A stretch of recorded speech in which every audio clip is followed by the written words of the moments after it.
इकडे लक्ष द्या बाळांनो. आज आपण 8चा पाढा ट्रिकच्या साहाय्याने कसा तयार करायचा हे पाहणार आहोत. पाढा तयार करत असताना आपल्याला 0 ते 4 अंक हे ओळीने क्रमाने वरतून खाली लिहायचे आहेत. 0 1 2 3 4. इथं 4 लिहिल्यानंतर 4 हा अंक पुन्हा एकदा रिपीट करायचा आहे. 4च्या पुढे परत 5 पासून सुरुवात करायची. 5 6 7 आणि 8 इथपर्यंत अंक लिहून झाल्यानंतर आपल्याला समसंख्यांचा गट लिहायचा आहे. 0 ते 8 पर्यंतचा खालून वरच्या दिशेने. म्हणजे इथे समसंख्या लिहायच्या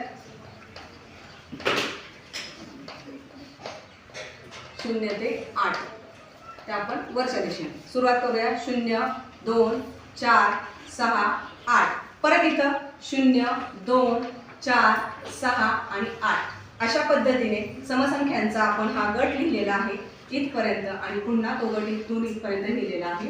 या पद्धतीने अशा पद्धतीने तुमचा 8चा पाढा सोप्या ट्रिकने तयार होतो. तो सगळ्यांनी लिहून घ्या.